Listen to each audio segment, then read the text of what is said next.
Wrestle Machine search result. Be sure to like, comment, and subscribe to the channel for more. Resistance is futile. November 28, 1994 Observer Newsletter, Akira Hokuto and Big Egg Wrestling Universe, First Clash Post-Flair Retirement, ECW vs NWA War, tons more. Wrestling Observer Newsletter. P.O. Box 1228, Campbell, California 950091228 November 28, 1994. God made the devil just for fun. When he wanted the real thing, he made Asia Kong. Chorus of an English-language song in Japan that has become Asia Kong's entrance music. Tokyo, at 11:56 p.m. on Sunday night, Akira Hokuto, the greatest woman wrestler who ever lived, left the ring at the Tokyo Dome, her face covered with both sweat and tears, and collapsed in the locker room amidst a horde of reporters asking her about her future.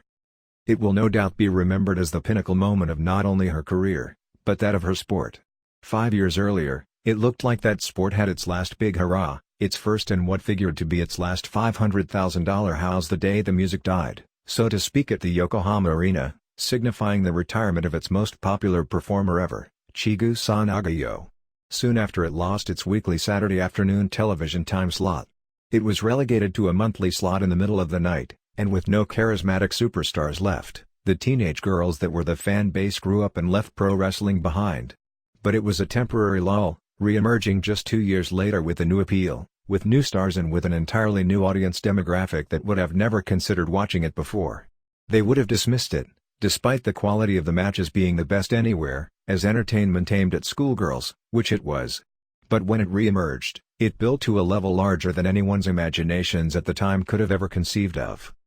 The moment ended a day that began 10 hours earlier when a 60-piece marching band led a parade of more than 6 wrestlers representing 11 different flag-carrying federations, which looked like a scaled-down version of the Olympic Games opening ceremonies.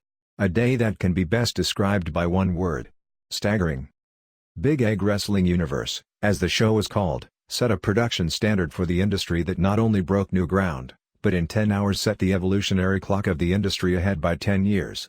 It more closely resembled a Super Bowl than a WrestleMania as an event. The figures were more than just record-breaking, they were astounding.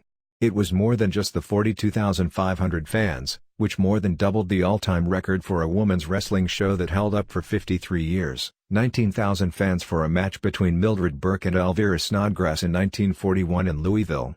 There have been 12 crowds larger than that in Japan for men's wrestling just in the last 5.5 years. But what was astounding is the popularity potential of women's wrestling that this show uncovered. On April 2, 1993, All Japan Women drew the first $1 million house in women's wrestling history for Dream Slam I at the Yokohama Arena, still probably the greatest pro wrestling show ever and at the time, the best series of interpromotional matches for drawing fans and believed to be just about the limit as to the best crowd the group would be capable of. Try $4 million 19 months later, paced by about 6,000 fans paying the top ticket price of $300 on the stadium floor. On April 2, 1993, the promotion did a staggering $68,000 in program sales alone. Try $612,000.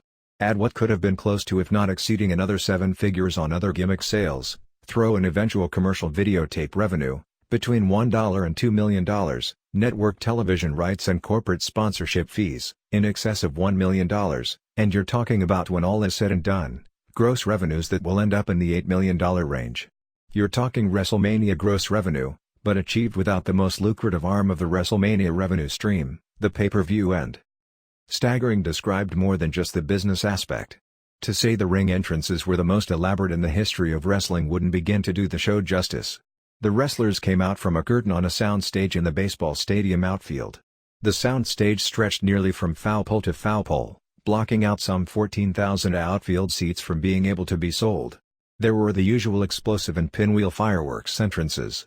The last 13 matches had laser light show ring entrances, with the light show corresponding with the wrestler's entrance music and light show in some cases making designs of the wrestler on the ceiling of the dome. Wrestlers looked like they entered in cages and spaceships from above, actually brought in by hidden lowered cranes from backstage, but the visual effect with steam coming from the stage to the bottom of the entrance vehicle looked like ships levitating in midair, from underneath, in giant balloons, with acrobatic ninjas and amidst a parade of Harleys. Approximately $1.1 million was spent on special effects alone, including a soundstage as impressive if not more than at the biggest rock and roll shows. Every match had its own corporate sponsor, who would then present a trophy and/or gift to the winner of the match. And then there was the wrestling. This was not the greatest wrestling card of all time, although it had to rank as among the best. But it was easily the best Tokyo Dome show ever. 10 hours and 23 matches are just too long, even with some 40 tops and 7 4-star matches. If scaled back to 8 hours, and if the 4 shoot matches and midgets were eliminated, and if the show ended with a more climactic Class 2 matches, this could have been the greatest wrestling show ever. If any card could be called a slow builder, this was it. There really wasn't any major heat until the 10th match on the show, when Shinobu Kandori and Toshio Yamada tore the house down.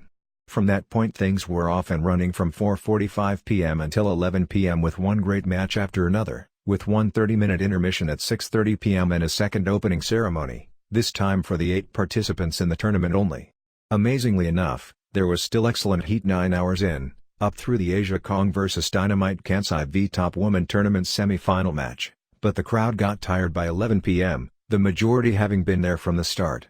Many kids, because of the curfew law, under 18 without parental accompaniment have to return home at 10:30 p.m., people who came in from far away hoping to catch the last train home, not expecting that an afternoon show would last until almost midnight, and those simply exhausted from the day or worried about getting up for work the next morning, started filing out early.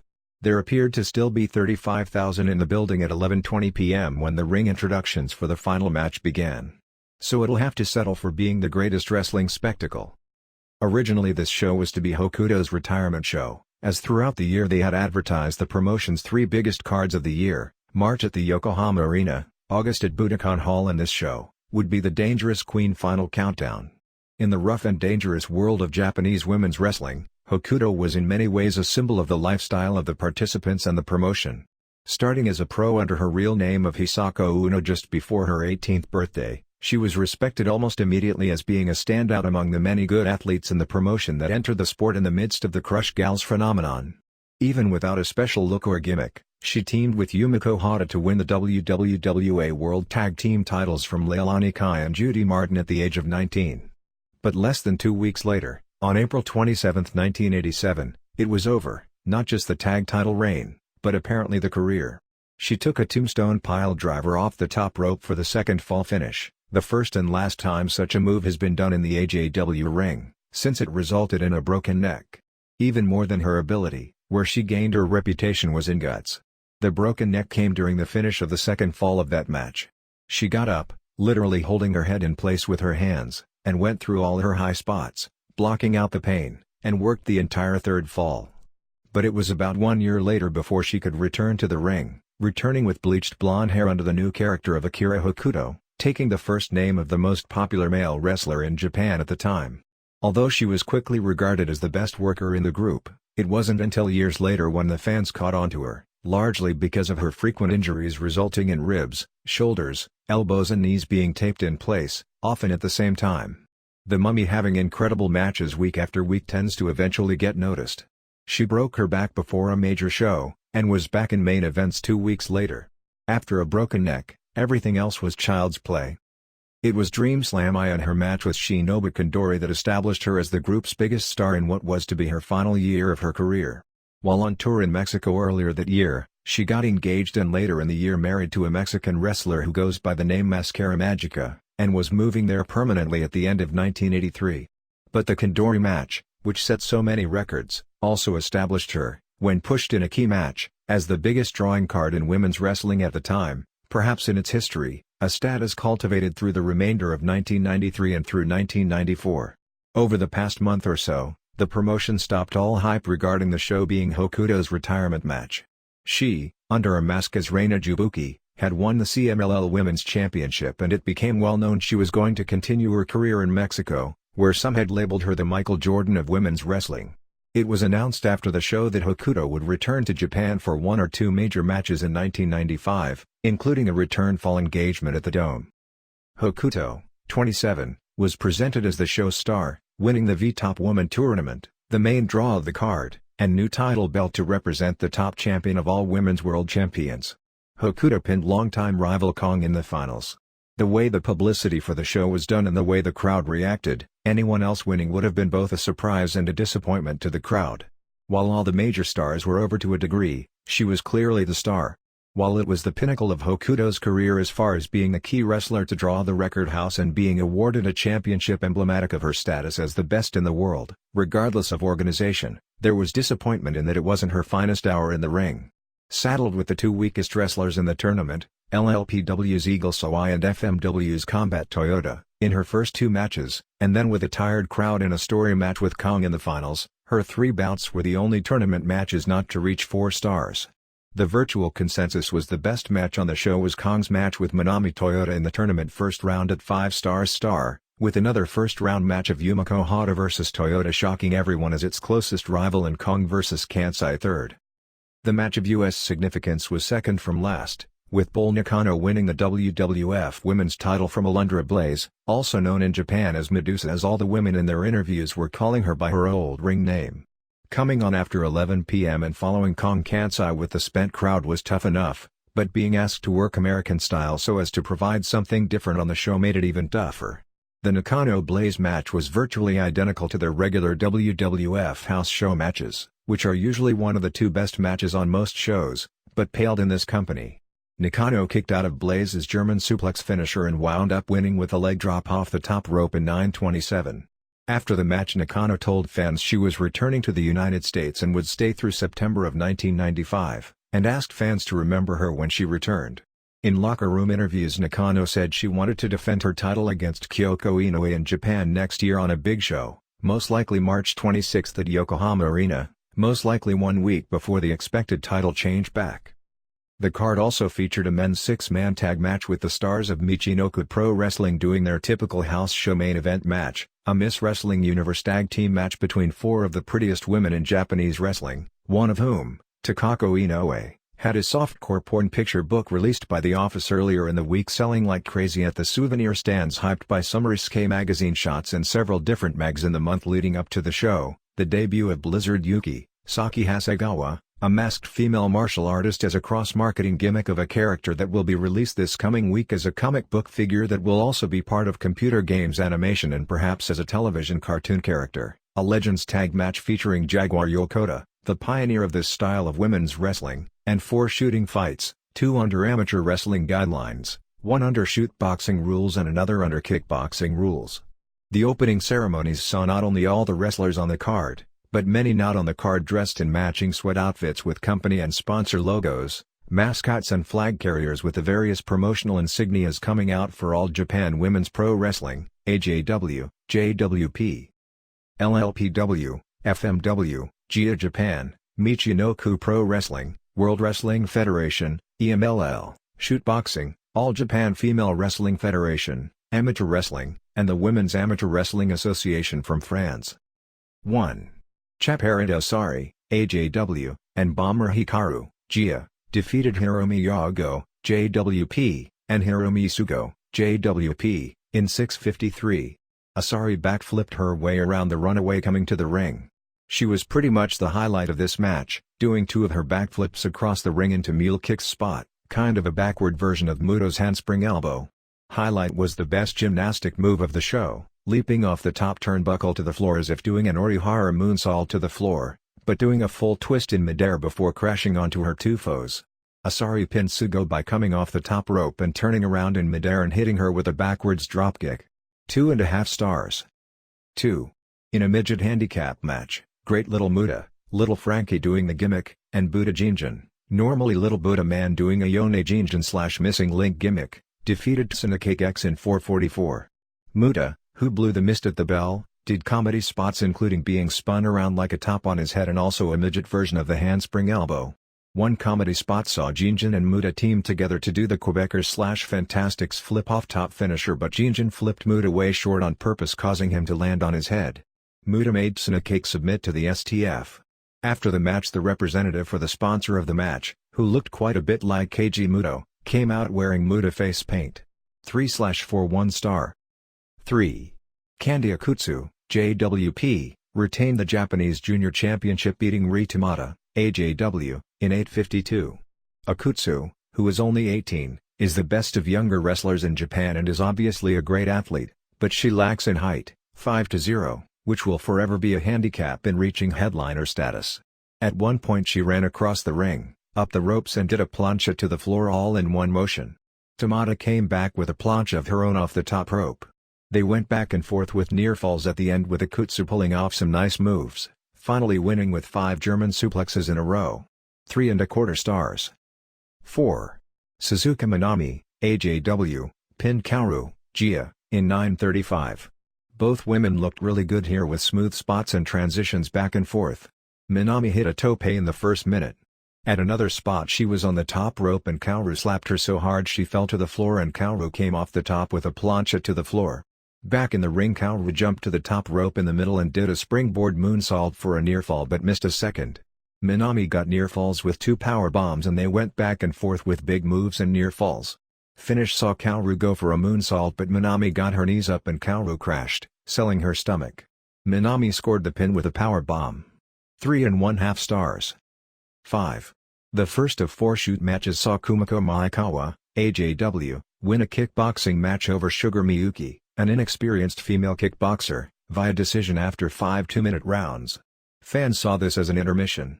Maekawa was clearly too strong and in too good a condition and won the decision easily. About the only thing of note during the match was that they used bathing suit-clad drink-hard girls and nobody whistles at them like they would in the US. It's unfair to rate shoots because you can't rate sport under entertainment guidelines. 6. A second shoot was a 4 minutes 1-round amateur wrestling match with Kyoko Hamaguchi, the 16-year-old child prodigy wrestler/bodybuilder and daughter of Animal Hamaguchi, facing Doris Blind of France, the world freestyle champion at 143 pounds. Blind, 7 years older, won 5-1 but the match was competitive. It was really out of place to see real wrestling on pro wrestling shows. After the match Animal Hamaguchi, who comes off as the Little League father type role, told his daughter to do the crab pose with him to all 4 sides of the ring and to ask Blind for a return match next year at the Dome. The younger Hamaguchi has probably been pushed almost since birth into eventually becoming a pro wrestler. 7. Another 4-minute 1-round amateur wrestling match saw Miya Yamamoto of Japan defeat Hannah Gomez of France 4-1. Yamamoto, who wrestles at 110 and won the World Championships this year and has won the Japanese Nationals the past 3 years, is considered the best female amateur in Japan and has something of a name because when she came out everyone in the crowd reacted pretty big to her. Gomez took second in the world meet at the same weight. It was easy to see why Yamamoto is considered the best amateur, regardless of weight, because she had the quickness and skill of a lighter weight class NCAA champion male wrestler. 8. The final shoot match was under shootboxing rules, with Fumiko Ishimata, who is the shootboxing champion at 121 pounds beating Kaoru Ito, AJW, via decision after 5 3-minute rounds. Shootboxing is a Japanese sport with both men and women where the participants wear gloves and it's a combination of kickboxing and Greco-Roman wrestling throws. After a throw, the combatants are brought back up to a standing position so they don't do any mat work or submissions. Ito looked to have a 15 to 20 pound weight advantage but her punches didn't have the sting of an experienced puncher. She was able to use her wrestling ability and strength advantage to get in a lot of throws, but the difference appeared to be her inexperience with gloves so she got tired faster. She lost via split decision. It was competitive, but I don't know which fight the judge that voted for Ito to win was watching. You have to respect the effort put in the previous 4 matches but it would have been better to limit it to 1 match of this type because 4 of them dragged badly on a pro wrestling show. This match was interesting because of the contrasting styles although it was really long, and the second amateur match was pretty entertaining but still too much. 9. Chigusa Nagayo, Gia, pinned Reggie Bennett, AJW, in what was billed as Big Heart Power match in 8:39. It's amazing how someone who was as over as Nagayo once was, who literally parlayed her wrestling celebrityhood into hit records and even a movie and theater leads before returning to wrestling last year, could be so not over now. Nagayo got no pop coming out and flipped the crowd and Bennett off as she came to the ring. Apparently the new fans that embraced this group or casually discovered it, largely male, see Nagayo as someone little girls used to like so they've never warmed up to her. She kept flipping Bennett off and challenging her on the ramp before Bennett ran up the ramp and brawled with her including hitting Nagayo with her hard hat and Nagayo juiced before the bell, only juice on the entire show.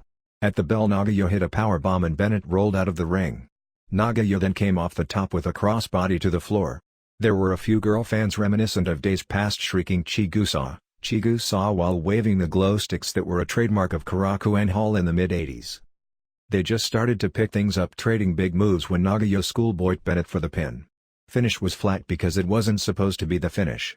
Apparently Bennett was supposed to kick out, but being deaf in one ear, the ref's first hand slap on the mat was by her bad ear and she didn't hear it, and the ref tried to hold up his third count, and you can imagine how bad that looked, waiting for her to kick out, and she was waiting for the two to kick out, and the two had several more minutes of hot spots to go, which probably would have turned into a pretty good match since Bennett is a lot better than when she came as a regular to Japan. Nagayo was furious after the match and wouldn't even accept her trophy from the match sponsor. Apparently she was even more furious backstage. 2 stars. 10. Shinobu Kandori and Mikiko Futagami, both LLPW, defeated Toshio Yamada and Tomoko Watanabe, both AJW, in 11:30 in the match that began to turn the show completely around.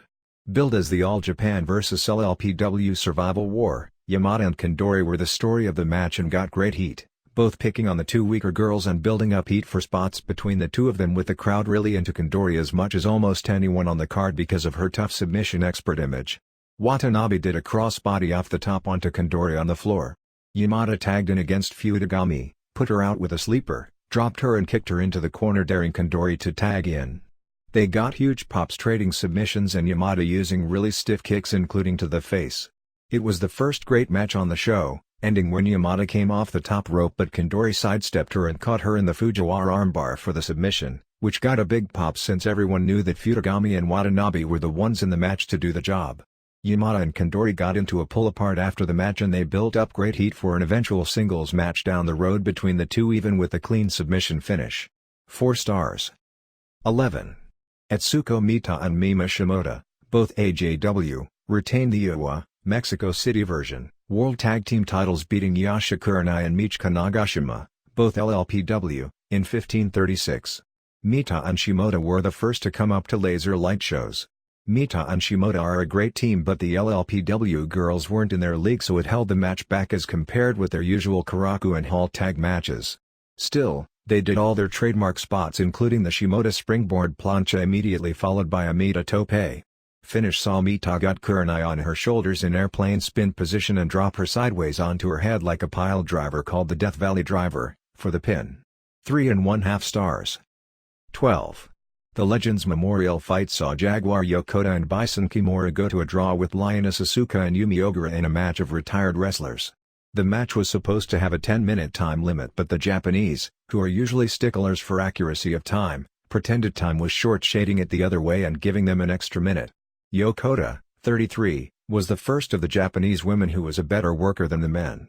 She debuted at 15, was world champion by 19 and retired as champion at 24 in late 1985 after a match with Asuka drew what was then the company's all-time record crowd of 13,000. It was at the time arguably the greatest match as well, years ahead of its time in style, to the point 9 years later it holds up better than other classics of the same year. Since retiring, Yokota has worked with the company as both head coach and color commentator. Kimura, 27, emerged along with Asia Kong as one of the cult heels that led to the new wave of popularity with wrestling fans in 1991. Asuka, 31, was Nagayo's partner in the legendary Crush Gals tag team in the mid-80s and later raced cars and did sports writing and sportscasting. Ogura, 27, wasn't a star at the level of the other three, although she did hold the tag team title. Yokota and Asuka opened doing the spots from right out of their famous 1985 match back-to-back. Yokota was amazing because she was every bit as good, if not better, than when she was active. Ogura looked better than I remembered her as well. This was worked mid-80s Japan women's style and was an excellent match, even though it was held back by time constraints and lack of a finish. Apparently the plan is for Asuka to start her own promotion and have these three return next year as her top stars. 3.75 stars. 13.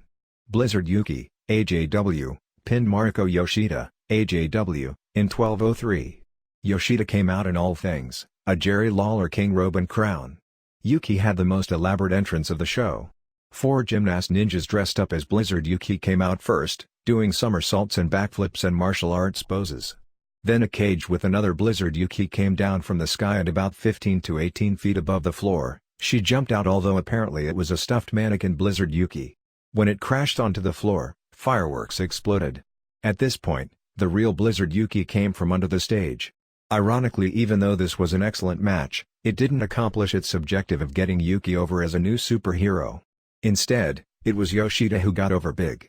At the 5-minute mark, Yoshida did a twisting crossbody off the middle rope to the floor, followed by a tope and a springboard plancha. Yuki came back with the best tope of the show, a Liger cannonball dive without holding onto the ropes on the way over in the tightest midair flip I've ever seen. They went to near falls and got great heat back and forth.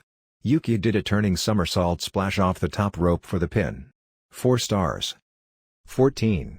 The first match of the V-Top Woman tournament saw an upset, but not really, and shockingly awesome matches. Combat Toyota, FMW representative, pinned Yumeko Hata, AJW Grand Prix first place finisher, in 16:55. FMW and Tarzan Goto are the hardest for AJW to deal with, and to keep the relationship going they have to give up inter-promotional jobs that they probably shouldn't if all was fair and based on who is over and ability, as this result was an example of. Toyota had the match of her life. Awesome heat. Awesome match. Hata kicked the hell out of Toyota and threw moves on her that hadn't been invented, like a cross-arm German superplex. With each near fall the heat grew. Hata did an enzouidri off the top rope a little low, but went back and hit the second perfect and started kicking the hell out of Toyota's head until the ref pulled her back to make the 10 count for the knockout, but Toyota got up at 9 just barely. She started kicking the hell out of her again and the ref tried to drag her off and make the knockout count for another 9. Hata went back to kicking and the ref and Hata started struggling back and forth, and while they were jawing, Toyota came from behind with a German suplex for the pin, a 1990s version of the Harley Race Story Funk title change finish. All the women at ringside had to jump on Hata to keep her from killing the ref. 4 3/4 stars. 15. Hokuto, EMLL World Champion, pinned Eagle Sawai, LLPW Champion, in a tournament first round match in 11:08. Since nobody expected Sawai had a chance, she got the jump using a power bomb at the bell, body blocks, clotheslines, and a throat drop. She dominated the first 5 minutes until missing a splash. Hokuto came back, including doing a Lizmark-style plancha to the floor.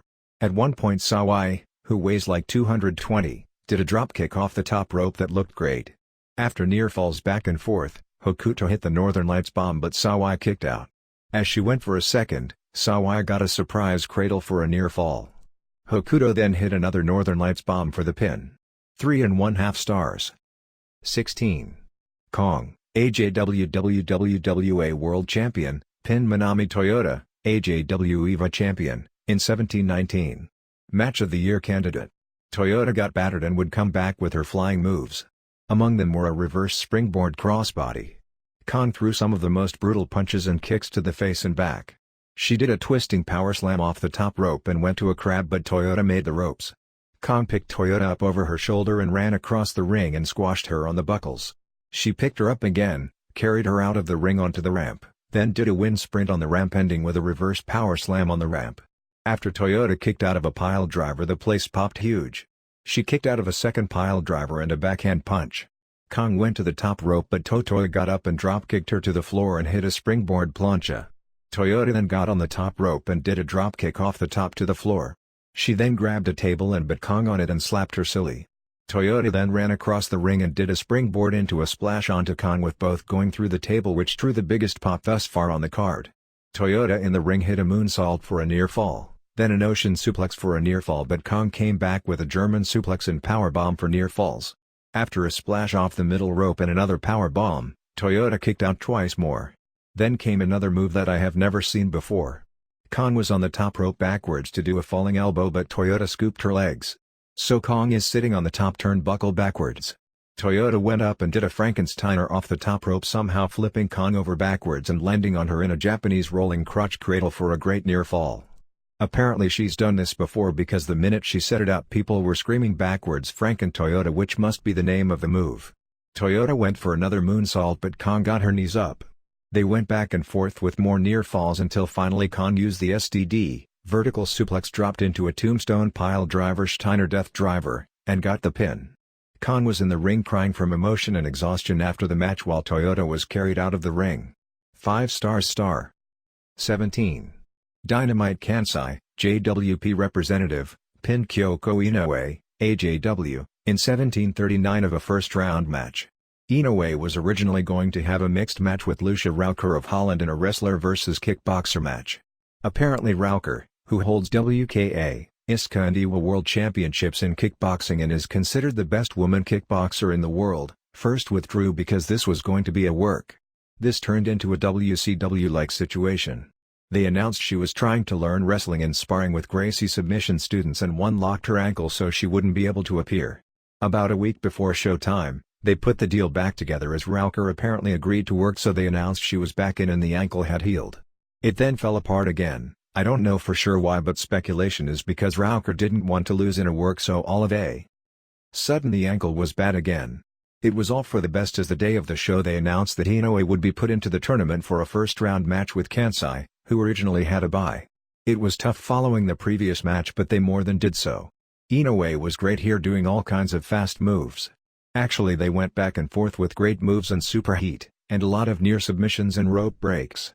They built the whole match up for Kansai going for her new winning move, Die Hard, which is a razor's edge dropped into a power bomb while standing on the top rope, also called a super splash mountain. When she finally got the move, she scored the pin. 4.5 stars. 18. Megumi Kudo, FMW, and Hikari Fukuoka, JWP, defeated Cutie Suzuki, JWP, and Takako Inoue, AJW, in the Miss Wrestling Universe Tag Team match in 1404. Inoue and Suzuki came out of giant balloons. This match had fast action and the moves were well executed, but after seeing the previous two brutal matches, people weren't up for pretty girls with pretty moves. Fukuoka did a crossbody off the top on Suzuki while Kudo toped Inoue at the start. Inoue later gave Kudo a tombstone pile driver on the ramp. They started slapping each other around, which got the people into it and started hitting near falls. Suzuki did the Pero Aguayo double foot stomp on Kudo. Inoue did a choke slam off the top rope on Kudo and her knee to the back off the top finisher, but Kudo kicked out. Kudo came back with a Frankensteiner off the top on Inoue and did a chicken wing on Inoue, who made ropes, then a tiger suplex, underhook full Nelson into German suplex, for a near fall. Inoue came back again with her flying knee to the back finisher on Kudo, but Fukuoka made the save. Kudo finally pinned Inoue after 3 power bombs. 3.5 stars. 19. Great Sasuke and Sato and Shiryu beat Jinsei Shinzaki and Super Delphin and Grand Naniwa in 21:45. Before this match started, Yone Jinjin, a Michinoku pro wrestler who does a missing link gimmick, ran down the ramp with a dog collar around his neck, being held on a chain by Monkey Magic with a comedy bit like the big strong dog running fast and dragging his master. Then the collar broke and he was running loose and Magic was going crazy trying to capture him. This was a Jap Lucha-style match with one fast-moving high spot after another, looking really choreographed but with perfect timing since these guys work with each other every night. Match was great in most ways but a little too much comedy in some spots for my taste, but the fans loved the package. Sasuke, who broke 2 bones in his foot 3 days earlier, was running around like he was a combination of Bart Connor and Carl Lewis. This was Shinzaki's, real name Kensuke Shinzaki, last match in Japan before starting with WWF at Survivor Series. Among the spots at the end were the faces doing triple Hurricane Ranas, Frankensteiners. Then they did a spot with 5 straight dives. Shiryu ran across the ring, jumped on the middle rope, dove over the top rope onto the other side with a flip, Rey Mysterio Jr. or Silver King move. Naniwa then did a plancha off the top.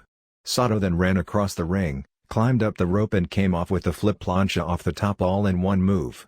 Delphin followed with a plancha off the top, Sasuke with an Asai moonsault, and Shinzaki came up last and did a Mysterio twisting plancha. Delphin did his swinging DDT and Delphin clutch on Shiryu, but Sato saved.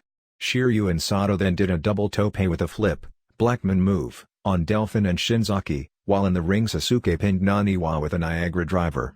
4 stars. 20. Hokuto pinned Toyota in 5:48 in the first semi-final match. Hokuto opened with a somersault into a Kopo kick, knocking Toyota out of the ring, where she did her flip dive, hitting perfect. Toyota came back with a backdrop driver for a near fall. Toyota went up but Hokuto got up and gave her a Northern Lights superplex. Toyota came back and threw a table into the ring and threw the table onto Hokuto's head. She put Hokuto on the table and came off the top with a splash, but Hokuto moved. Toyota shied away from the table when hitting, so the spot looked messy. Hokuto then hit a Northern Lights bomb for the finish. 3.25 stars. 21. Kong pinned Kansai in 12:24 of a brutal heated match. Kong hit a stiff backhand punch at the bell and hit a splash off the middle rope for a near fall. Kong picked her up and ran across the ring squashing her. She ran in for a second and was met with a stiff forearm. Kansai came off the top rope but Kong got her feet up. Kong hit 3 back suplexes in a row for near falls but missed an elbow. Kansai hit a clothesline and threw the stiff kicks. Kong was down for a 9 count but got up. More kicks and another 9 count but Kong barely got up. Finally Kansai hit the Splash Mountain or Niagara Driver or whatever you want to call it and Kong kicked out which got a huge pop. Kong out of nowhere hit the desperation backhand punch and Kansai was down for 8. Asia hit a second and Kansai was down for 9 and just barely made it to her feet. Kansai made her comeback including a chicken wing German suplex for a near fall. Kong came back with a backhand punch and Northern Lights superplex for near falls, then an elbow drop off the top for a near fall. Kong then did the Pero Aguayo double foot stop for a near fall. They wound up trading kicks and punches that saw the sweat fly off their faces every time a blow landed until Kong hit the stiffest punch of the night and got a 3.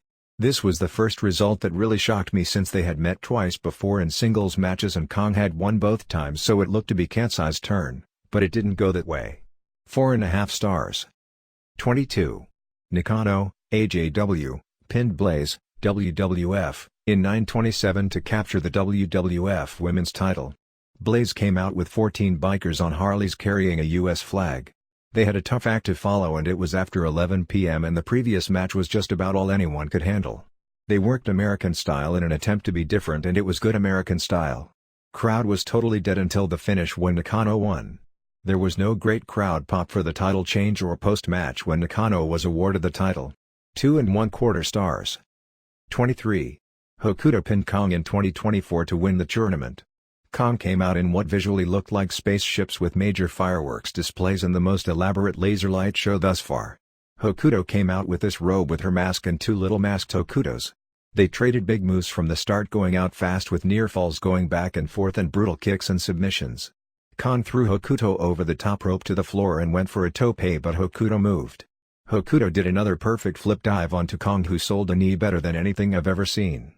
There's a lot of background regarding this because in August of 1993, which was the last singles match between these two, it was Hokuto who came in with a blown-out knee and could barely walk and ended up losing. Kong couldn't stand for a long time. It looked like they would stop the match but Kong begged for it to continue even though she couldn't stand. Finally she got the doctor to wrap up her knee right there and she limped back into the ring. Hokuto went after the knee with kicks and then a knee lock submission but Kong made the ropes. Then a scorpion but Kong made the ropes. Then a half crab and Kong made the ropes. Hokuto hit 2 Northern Lights bombs but Kong kicked out both times. Kong, who could barely stand, hit the backhand punch out of nowhere. She kept pounding on her own knee trying to knock it back in place. She went for a suplex but the knee gave way and Hokuto got a near fall. After another backhand punch, Kong hit a Northern Lights bomb of her own and Hokuto barely kicked out.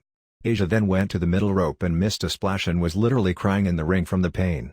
Hokuto did a back suplex for a near fall followed by a drop kick off the top rope. Hokuto came off the top again but Kong met her with a kick, but began selling the knee. Kong set her up for a superplex but Hokuto reversed it doing a choke slam from that position off the top, followed by a Northern Lights superplex. As Hokuto came off the ropes, she was met with a backhand punch and back suplex, followed by a second backhand punch. Kong put Hokuto on her shoulders for a Samoan drop but Hokuto went for a crucifix and Kong's knee went out at the same time. Hokuto got up and delivered 3 Northern Lights bombs in a row and scored the pin.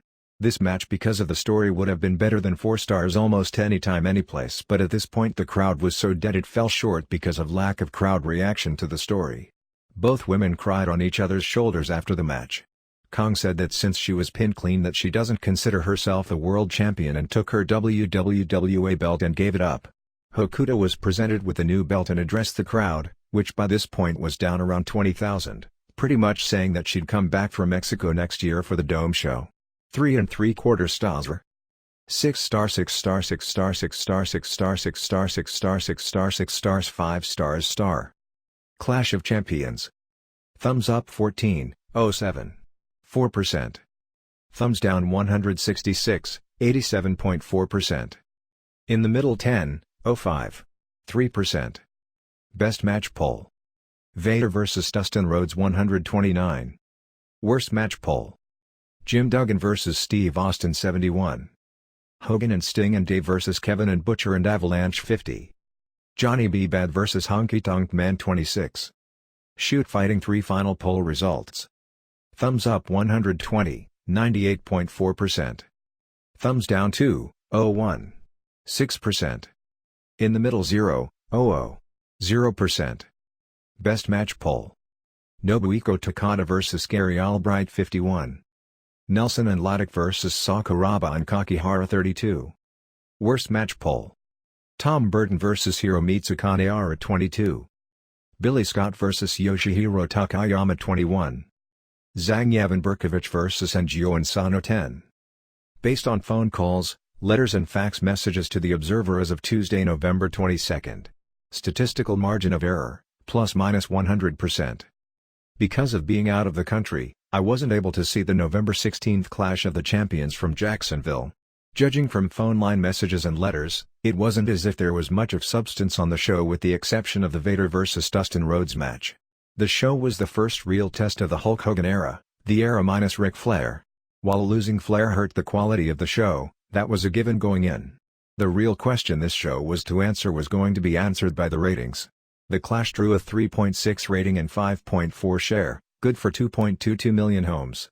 Last year's November Clash drew a 3.3 rating for the first Flair vs Vader match, which, throwing the Hogan factor out of the equation, was a stronger main event. Some would argue that the small 0.3 difference in the rating from the 2 years can be partially attributed to so many major shows in a short period last year and WCW dividing promotional time with its own November pay-per-view show as the prime focus and the Clash as the secondary show during that hyping period last year, as opposed to this year when the company barely hyped its November pay-per-view show, Triple IWC, focusing all efforts on building a Clash rating. The show was also helped by getting the most commercial support for a Clash with the exception of the first one and the Flair Hogan on TBS that I can recall. Nevertheless, the rating was not the bomb many predicted with Flair out of the picture temporarily and Hogan in a six-man tag against the dreaded Three Faces of Fear, a match which included Kevin and Dave Sullivan in the headline spot which could have only dragged the appeal down. Throwing out all the variables, the question is $300,000 in extra expenses for Hogan on a Clash worth a 0.3 increase in ratings? That's not meant as a rhetorical question but a legitimate question because if it is considered worth it given the economics of TBS and WCW, then the Hogan signing is still to this point successful business. And despite all the protests to the contrary, at this point losing Flair was statistically inconsequential when it came to the ratings. The show drew 4,000 fans live, approximately 3,200 paid for $38,000, figures that were likely held down somewhat due to extreme weather conditions in the area. They had to move the crowd entirely to one side of the building and only shot that side of the building to make it look good for television. The rest of the comments about the show are from Tim Whitehead of Johnson City, Tennessee.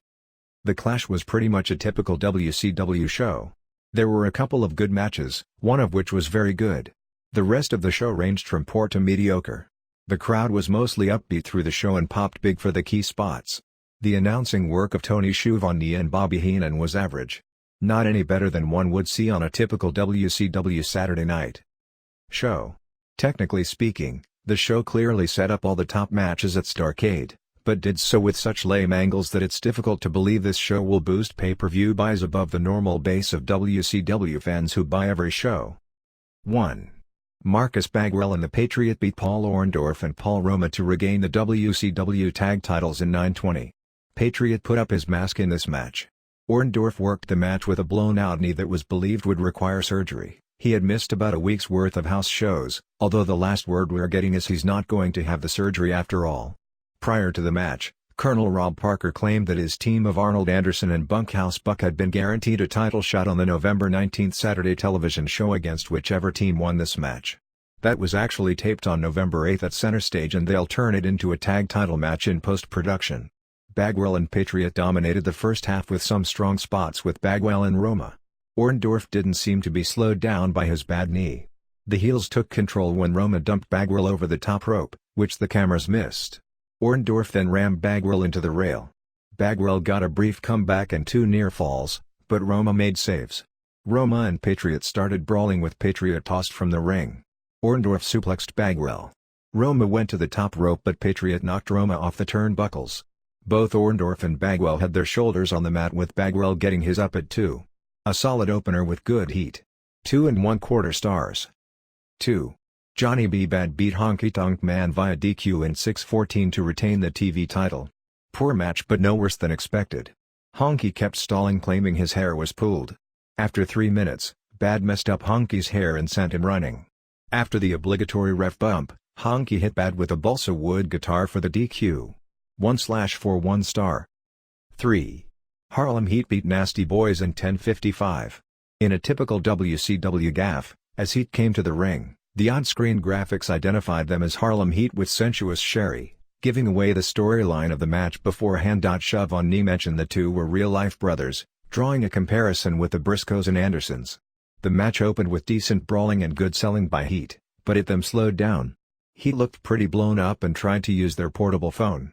Finally Sherry came out as Hove on Knee and Heenan pretended to be astonished. Sags had Stevie Ray pinned but Sherry distracted the ref, enabling Booker T to come off the top rope with the phone and reverse the pin. 1 star. 4. Vader pinned Dustin Rhodes in 11:46. Easily the best match of the show. Vader was identified by Shuv on Knee as two-time WCW champion, so I guess those titles changes between Vader and Sting in England and Ireland have been forgotten. Vader bullied Rhodes at first, knocking him into the corner and spitting on him. Rhodes made a comeback and got a big pop knocking him off his feet. Rhodes then destroyed Vader with Shove on Knee, doing a good job of getting over how amazing it was to see Vader reeling at the hands of a much lighter foe. After a collision, with Rhodes getting the worst of it, Vader took over with the clubbing fists. Vader missed a splash into the corner and Rhodes schoolboyed him for a near fall. Vader came back with a clothesline and Rhodes took a spin bump. Harley Race distracted the ref as Rhodes went for the bulldog, but Vader lifted Rhodes up and threw him over the top rope and Rhodes took a great bump. When Rhodes got in, Vader hit the splash but Rhodes made the ropes. Rhodes made another comeback and hit a body slam. Rhodes used a clothesline off the top for a near fall. Finally Rhodes hit the bulldog, but Race got on the apron and Rhodes went after him. Vader clobbered Rhodes from behind and used a face-first powerbomb for the pin. Vader then got to the top rope and was going to splash Rhodes but Jim Duggan came out and knocked Race out of the ring and rolled Dustin out of the way and chased Race and Vader out with the 2x4. 3 1/2 stars. 5. Duggan beat Steve Austin via DQ in 58. Austin blew out his last knee on November 14 in Sarasota and he limped noticeably. For numerous reasons there were many skeptics about the injury. Vader immediately charged the ring for a DQ and Duggan grabbed the 2x4 and made his own save. A really lame angle. Dud. 6. Hogan and Sting and Dave Sullivan beat Butcher and Avalanche and Kevin Sullivan in 11:07. Ref Mr. T frequently got in the way of the wrestlers. The faces all come out wearing Sting face paint. Kevin Sullivan took more bumps for Hogan than he has in every match he's had in 1994 combined. It turned into a six-way with Avalanche splashing on Dave's arm. Dave left the ring and the announcers sold it was a dislocated shoulder, making it 3-on-2. They got heat on Hogan for about 5 minutes. Sting made the hot tag but was eventually subdued. Avalanche hit a power slam and leg drop but Hogan made the save. Hogan got a huge pop when he finally squared off with Butcher. Kevin got Jimmy Hart's megaphone and tried to hit Hogan, but T blocked the blow. As Kevin struggled with T, Kevin got hit with the megaphone, or at least that's what appeared to happen since the cameras missed the shot. He went down and Hogan pinned him. Sullivan immediately got up and got the megaphone.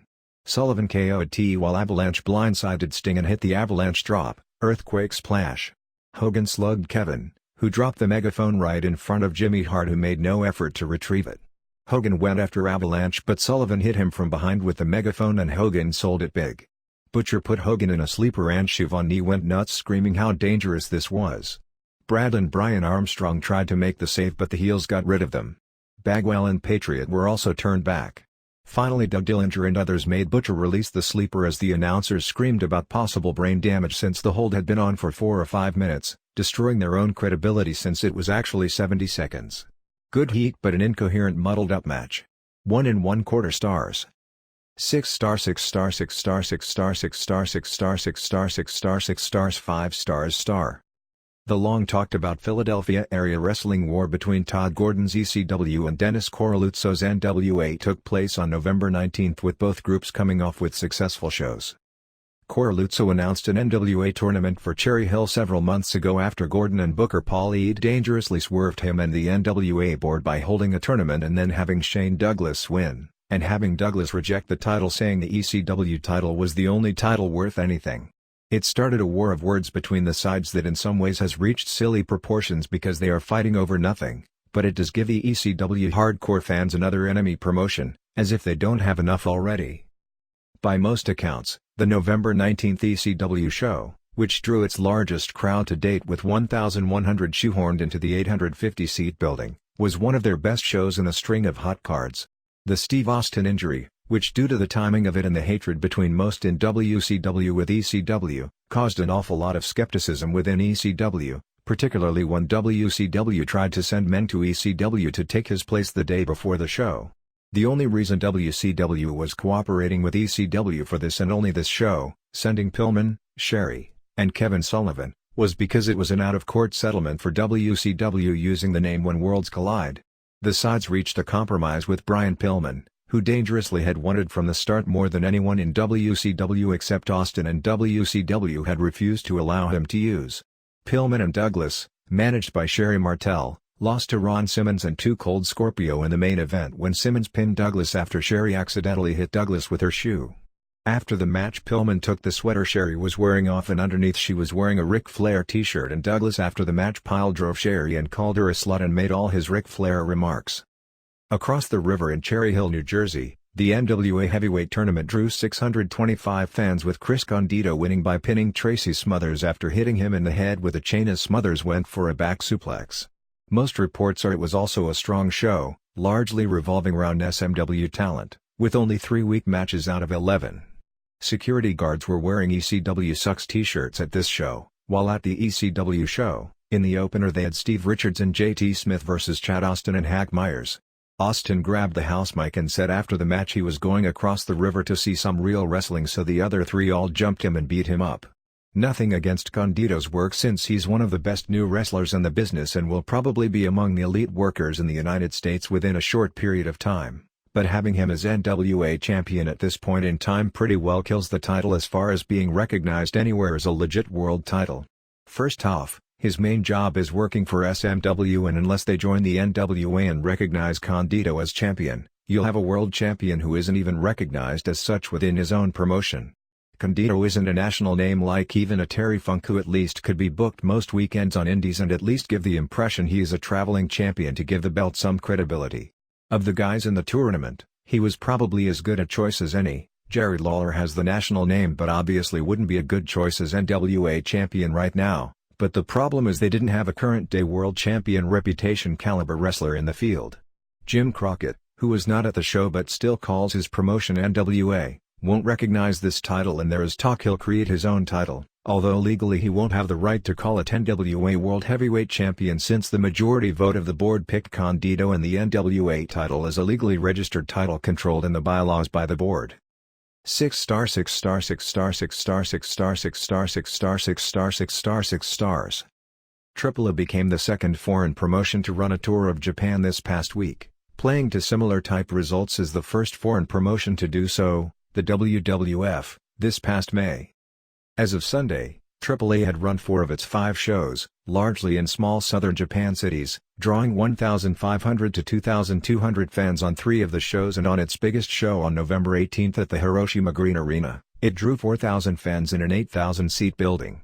The WWF shows in May drew slightly larger crowds, ranging from 2,500 to 4,500, but they ran in the 4 biggest markets in Japan, while the AAA shows, in conjunction with New Japan, ran almost exclusively in smaller markets with the exception of Hiroshima. WWF did far better in merchandise sales in Japan since AAA brought little merchandise over in a country where wrestling fans seem to have unlimited money for gimmicks. The AAA shows got over better than the WWF shows, but differing styles and education of the fans seemed to make it difficult for many of the AAA wrestlers who have more of a work rate ethic and seemed frustrated when some of what they did would get over, but other spots didn't. Reports we received were that the first show, on November 16 in Yashiro before 1,500 fans, was a very strong card even by the different Japanese standards. The second show, on November 17 in Sasebo, wasn't as strong a card overall, but the match with Wild Pegasus and Shinjiro Otani vs Psychosis and Kanon was said to have been really good. The November 19 show in Yamaguchi was said to have been a strong show. The biggest show was a television taping for both New Japan Television and also for AAA Television in Mexico and the United States in Hiroshima. The show ranged from great high spots that the crowd liked, some unfamiliar spots that they didn't understand, and some mess spots because it appeared many of the AAA wrestlers were uncomfortable in the ring because their spots required that precision timing. Some were really banged up and for some reason many had problems once up on the top rope. Due to injuries, the show wasn't as good as it would have appeared to have been on paper nor as good as most AAA house shows I've seen, but still was much better than most house shows in the US. In addition, even though both are working promotions when it comes to house shows, the styles are so different that New Japan and AAA might not be a smooth mix. The New Japan wrestlers are such good mat wrestlers and aren't huge, but are much bigger than the AAA wrestlers, and the young guys are juiced up and look like powerhouses in comparison and work a realistic tight style. AAA relies on high spots and limited mat work, although some of the New Japan wrestlers on the tour, that have wrestled in Mexico before, can make the transition. There was probably the same internal problems with bringing this group in as there was with the WCW relationship.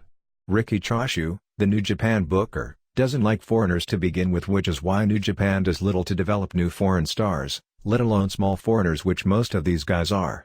However, Cat, who worked AAA most of this year, thought this style had potential and got them to do a separate tour but kept them out of the Tokyo area, where most of the hardcore fans that support the smaller groups and different styles live. 1. Tadao Yasuda made Tatsuhito Takaiwa submit to the shoulder dislocating bear hug in 9:55. Yasuda is a huge ex-sumo but still very green. Takaiwa looks to have potential. 1 1/4 stars. 2. El Samurai and Satoshi Kojima beat Manabu Nakanishi and Yuji Nagata in 14:50. Talk about juiced up, and you're talking Nakanishi. Nakanishi will be a star someday because this is a group that loves to push guys that used to be on the Olympic team. Masa Saito, Choshu, Hayes, Yatsu, and he has the look, and looked a lot better than when I've seen him on television. Nagata is very good and Kojima was the best of the four. Nakanishi relies on his power, including using a swinging cobra hold, similar to Ken Patera's old swinging full Nelson, and suplexes people out of their boots. Samurai pinned Nagata with a power bomb. 3 1/4 stars. 3. Wild Pegasus and Hiro Saito upset Akira Nagami and Takayuki Iizuka in 12:23. It was great when Pegasus was in since he was going 100 miles an hour with everything stiff. Saito was pretty much washed up and held the match back. Iizuka is a great athlete who lacks charisma while Nagami didn't do anything special. Finish saw Saito pin Iizuka with a senton off the top rope. 3 stars. 4.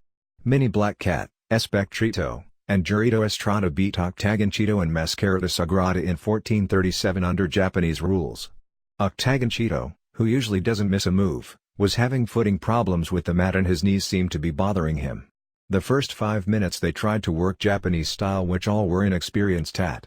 At about 5:30 they went into their own game and largely looked great. Octagon Cheeto did the Asai moonsault on Estrada. There were some missed spots and a spot where Octagon Cheeto lost his shoe and they practically had to call timeout to get it back on. Some spots got over as comedy that aren't comedy in Mexico. Finish saw Octagon Cheeto do a second tope while Mascarita did a flip body block off the top rope to the floor but had a hard time getting his footing on top, which made the spot look really bad until the dive. Cat then made Sagrada submit. 2 1/4 stars. 5. Black Cat and Black Tiger beat Psicosis and Mascara Sagrada in 2 straight falls.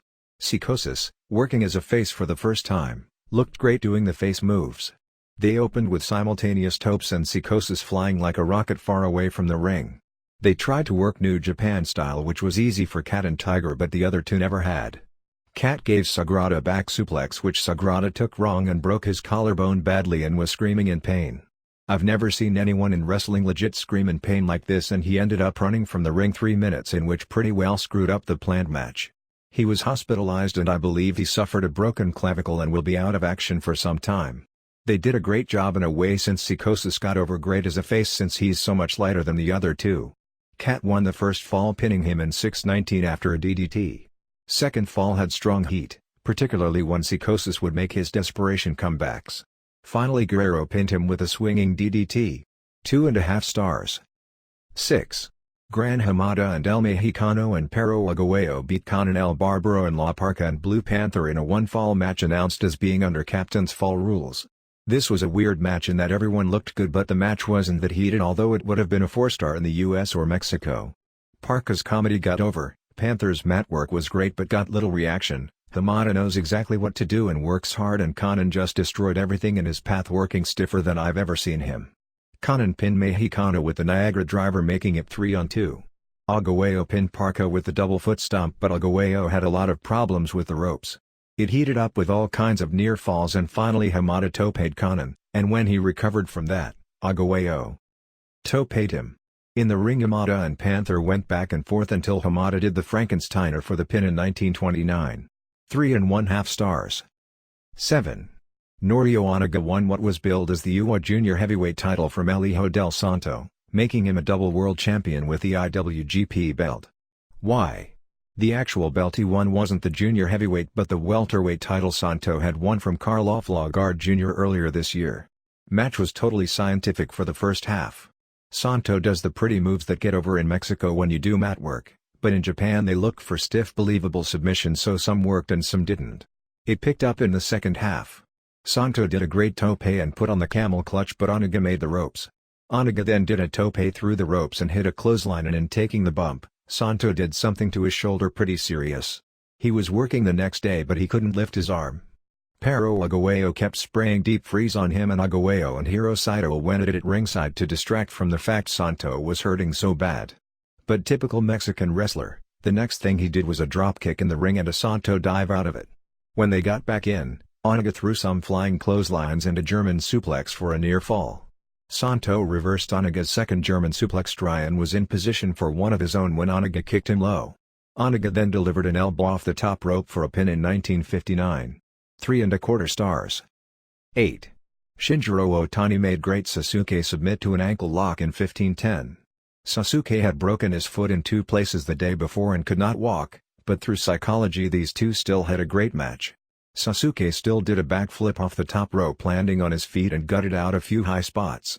Otani did a great springboard plancha, and Sasuke insanely still did an Asai moonsault and got a near fall with a cross-arm German suplex. Both men then did dropkicks and rolling savate simultaneously. Sasuke got a few more falls before Otani gave him a quick dropkick to the ankle and put the lock on. 3.75 stars. 6 star 6 star 6 star 6 star 6 star 6 star 6 star 6 star 6 stars 5 stars star. There's a story that isn't a wrestling story but has enormous significance to the industry. While as I'm writing this the contracts haven't been signed, but they may have been before you read this, there were negotiations going on all day Tuesday involving a George Foreman/Mike Tyson title match for some time in 1995. Where it affects wrestling is the promoters aren't going to offer the match on pay-per-view, but instead are going back to the old closed-circuit arenas. The reasoning behind this, because pay-per-view offers far more money, is that apparently boxing has lined up 6 fights for late 1995 that would be big-money pay-per-view fights. They are trying to use the strongest, Foreman-Tyson, to leverage the cable companies into changing the 50-50 split on revenues to a 70-30 split in favor of the promoters. If the power play works, with the boxing promoters withholding the pay-per-view shows from the cable companies, the most lucrative money stream in that industry as well, until they restructure the system, then pro wrestling would reap enormous benefits if the system changes. However, boxing promoters are no better at long-term planning, and inevitably they aren't going to minimize revenue reverting back to closed circuit. It'll be interesting to see who blinks first, but the wrestling industry, whose future is based on pay-per-view, has a lot to gain, like a 40% increase in revenue on every show, if it's the cable companies.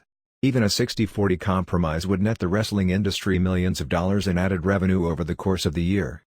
Results: November 2, Naucalpan, EMLL, 1,500, Tormenta Negra and Reyes Veloci B Jr. Maravilla and El Pegaso, Estallido and Pirata Morgan Jr. B Ultimatum Jr. and Olympus, Superastro and Hector Garza and El Texano B Bestia Salvaje and Pirata Morgan and Mocho Cota DQ, CMLL HWT title, Silver King B Zando Khan I. November 4, Mexico City Arena Mexico, EMLL, 6,500, Solar 2 and Olympico B Astro Jr. and Supremo 2, Arcangel de la Muerte and Guerrero de la Muerte and Halcón Negro Jr. B Shocker and Ludwig Star and La Sombra, El Brazo and Felino and Javier Cruz B Brazo de Oro and Brazo de Plata and Justiciero, Dr. Wagner Jr. and Bestia Salvaje and Black Magic B La Fiera and Silver King and El Texano, El Satanico and Pierroth Jr. and Emilio Charles Jr. B Atlantis and Negro Casas and Vampiro Canadiense. November 5, Mexico City Pista Arena Revolucion, EMLL, Colt B Chamaco Gonzalez, Kundalini and Yago B. Babe Richard and Zumbido, Hector Garza and Humberto Garza and Cadete 2000 B. Black Power and MS1 Jr. and El Cortado, Blue Demon Jr. B. Grand Chic DQ, Dos Caras and Atlantis and Ringo Mendoza B. MS1 and El Satanico and Sangre Chicana DQ November 6 Mexico City Arena Patlaco, Uwa, 100, El Pesadilla B. Goku, Princesa Blanca and Lady Magic B. La Gata and La Bronca, Takeda and Aguila de Plata and Condor Man B. Lobo Rubio and Loco Valentino and Leopardo Negro, Seminarista and Gamma and Black Panther B. Los Machos 1 and 2 and 3, WWF LTHWT title, Viano 3D The King.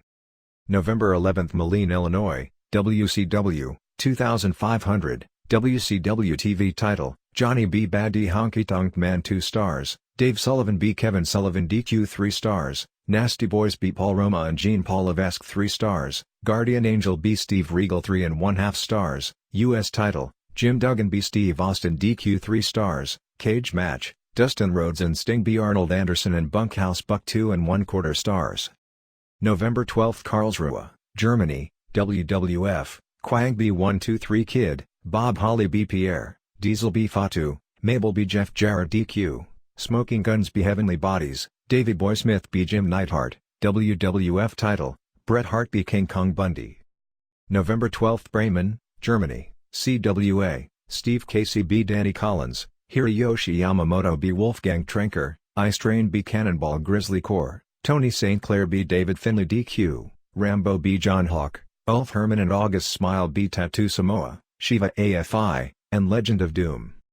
November 12 Burton, Ohio, Big Time Wrestling, 200, Scott Summers B. Ron Cumberledge, Bobby Fulton B. Freebird Bad Street, JT Lightning, Ron Garvin B. Psycho Mike, Junkyard Dog B. Prince Karis, Larry Silman, Fulton and Cumberledge B. Bad Street and Summers. November 12 Mooresville, North Carolina, Pro Wrestling Federation, 125 Sellout, Greg Hart B. Too Hot Thomas DQ, Tyrone Knox B. Scotty Powers, Star Rider, Ray Hudson, and Randy Sledge B. Chris Hamrick and Austin Steele, Danny Deese, Italian Stallion B. Terry Austin, Rider 1 Battle Royal. November 13 Springfield, Massachusetts, WWF, 3300, Adam Bomb B. Bam Bam Bigelow, Alundra Blaze and Heidi Lee Morgan B. Bull Nakano and Luna Vachon, Bob Backlund B. Doink the Clown, Lex Luger Kurt Tatanka, Bushwhackers B. Well Done, IC title, Razor Ramon B. Owen Hart, Casket match, Undertaker B. Yokozuna. November 13 Bremen, Germany, CWA, John Hawk 1 Battle Royal, August Smile B. Hiroyoshi Yamamoto, Ice Train B. Tattoo Samoa DQ, Hawk B. Franz Schumann, Rambo D. Cannonball Grizzly, Steve Casey and Tony St. Clair B. Danny Collins and David Finlay DQ. November 14 Memphis, USWA, Phantom Tragedy B. Tony Williams, Jeff Gaylord B. Phantom Sorrow, Spellbinder B. Buddy Landell, Lumberjack match, Miss Texas B. Fantasia, a SWA tag title, Moondogs NC Jim and Ron Harris, title held up after match, Unified title, Sid Vicious B. Buddy Landell, Jerry Lawler and Bill Dundee and Brian Christopher B. Scott Bowden and Doug Gilbert and Tommy Rich. November 14 Bremen, Germany, CWA, Steve Casey B. Legend of Doom, August Smile B. David Finlay DQ, Bull Rope match, John Hawk B. Rambo, Tattoo Samoa B. Ulf Herman, Ice Train and Franz Schumann B. Cannonball Grizzly and Hiroyoshi Yamamoto DQ. November 15 Vienna, Austria, WWF, 123 Kid B. Quang, Bob Holly B. Pierre, Diesel B. Fatu, Mabel B. Jeff Jarrett DQ, Smoking Guns B. Heavenly Bodies, Davey Boy Smith B. Jim Neidhart, WWF title, Bret Hart B. King Kong Bundy.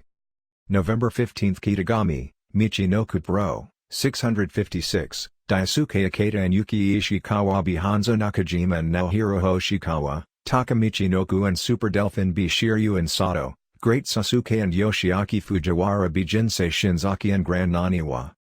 November 15 Tokushima, All Japan Women, 1450, Misaki Watanabe and Tanayama B. Nobuendo and Miyamoto, Kanayama B. Takahashi, Tomoko Watanabe B. Ritamata, Takako Inoue and Manami Toyota B. Mariko Yoshida and Chaparita Osari, Reggie Bennett B. Mimishimoto, Asia Kong and Etsuko Mita and Saki Hasegawa B. Yumiko Hata and Tashio Yamada and Kyoko Inoue. November 15 Bremen, Germany, CWA, Tony St. Clair B. Hiroyoshi Yamamoto, David Finley B. Steve Casey, Cannonball Grizzly B. Ice Train DQ, Rambo B. Legend of Doom, CWA Tag Title, Ulf Herman and August Smile B. Tattoo Samoa and John Hawk. November 15 Bielefeld, Germany, World Pro Wrestling, 200, Jason Neidhartker Firefighter Adrian, Magnificent Zulu B. The Natural, Don Callis, Rhonda Singh, Triple A's La Monster, and La Briosa B. Lola Gonzalez and Neftali, Doink the Clown, Matt Osborne, B. Bad News Brown, Bad News Alan Kowaj, DQ, Bruce and Keith Hart, Originals, B. Jerry Morrow and Gama Singh. November 16 Yashiro, AAA/New Japan, 1500, Manabu Nakanishi B. Tatsuhito Takaiwa, Satoshi Kojima B. Shinjiro Otani, Tadao Yasuda B. Yuji Nagata, Akira Nagami and Takayuki Iizuka B. Hiro Saito and Norio Oniga, Mini Black Cat, Espectrito, and Jurito Estrada B. Mascarada Sagrada and Octagon Cheeto, Gran Hamada B. Pero Aguayo, El Hijo del Santo and El Mexicano and Mascara Sagrada B. Black Cat and Black Tiger, Eddie Guerrero, and Wild Pegasus, Chris Benoit, Psychosis and Great Sasuke and El Samurai B. Khan and El Barbaro and La Parka and Blue Panther.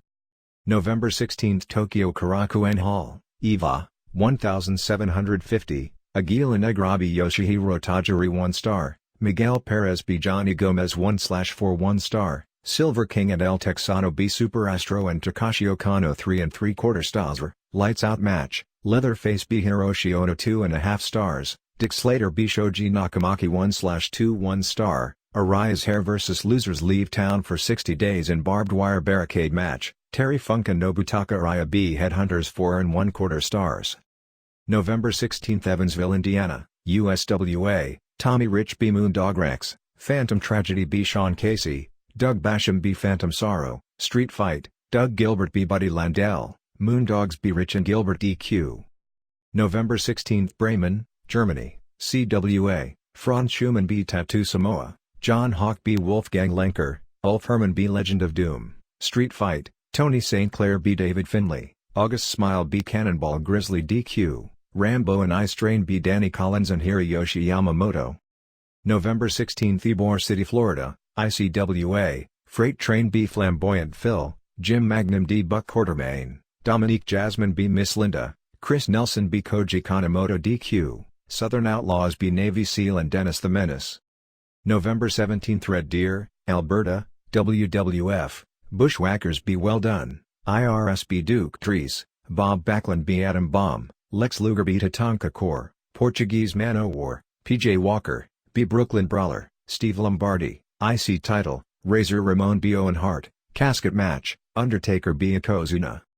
November 17 Philadelphia Stanton Hall, NWA/SMW, 162, Osamu Nishimura B. Devin Storm, Doink the Clown, Mike Moraldo, B. Abbuddha Singh, Boo Bradley, Mark Curtis, SMW Referee Brian Hildebrand, B. Jim Cornette, Johnny Gunn B. Derek Domino, SMW Title, Dirty White Boy B. Scotty Flamingo, Ladder Match, Tracy Smothers B. Chris Condito, SMW Tag Title, Rock and Roll Express B. Gangstas DQ.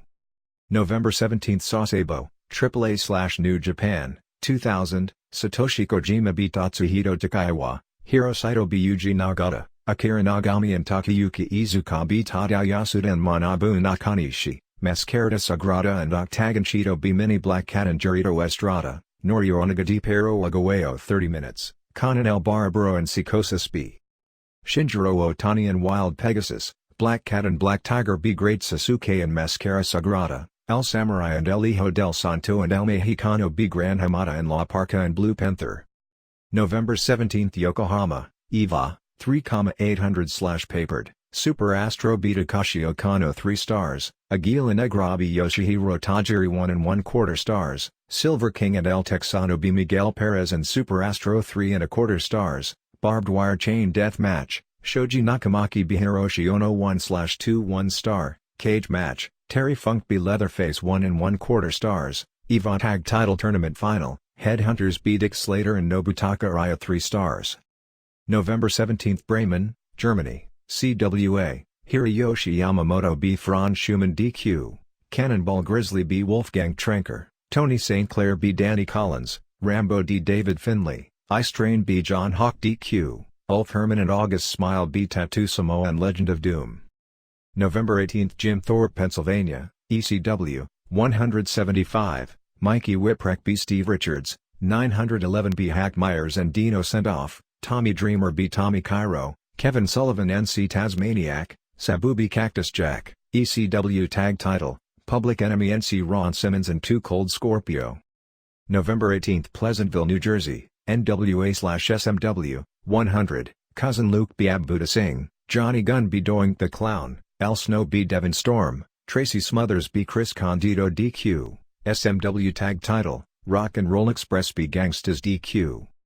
November 18, Dallas Sportatorium, NWA, 450, Rod Price B. Chance Taylor, Aries and Alex Porto B. Bo Vegas and Devin Michaels, Michael Hayes B. Scott Putski, Tony Norris B. Black Bart, Greg Valentine B. Dick Murdoch. November 18, Bremen, Germany, CWA, August Smile B. Legend of Doom, Hiroyoshi Yamamoto D. Ulf Herman, Franz Schumann B. David Finlay DQ, Ice Train B. Cannonball Grizzly, Steve Casey and Tony St. Clair B. John Hawk and Tattoo Samoa DQ. November 18, Nashua, New Hampshire, Universal Championship Wrestling, 200, Joel Davis B. Power Twins, Not Original, B. Rip Morrison and Johnny Royal, Scott Sharkey 1 Battle Royal, Bob Evans B. JJ Crash, Maverick Sykes B. Steve Bradley, Freight Train Fulton B. Sharkey.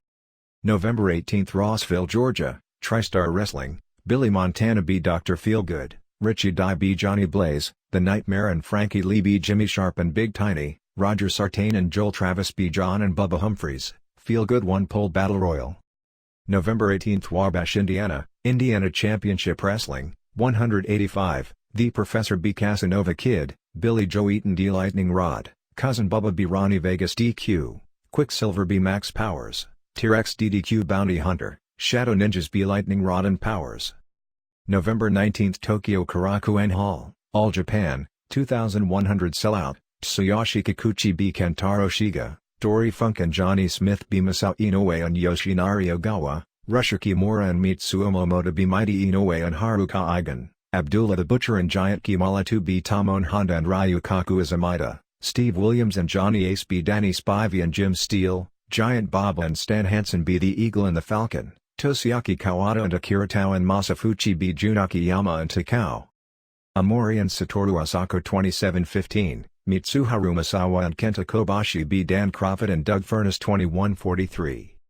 November 19, Philadelphia ECW Arena, ECW, 1100 Sellout, Steve Richards and JT Smith B. Chad Austin and Hack Myers 1 star, Dog Collar Match, Pitbulls B. Bad Breed 3¼ stars, Tommy Dreamer B. Sandman 3 stars, Sabu and Tasmaniac B. Joe and Dean Malenko 3½ stars, ECW Tag Title, Public Enemy NC Cactus Jack and Kevin Sullivan 4 stars, Ron Simmons and 2 Cold Scorpio B. Shane Douglas and Brian Pillman 3¼ stars.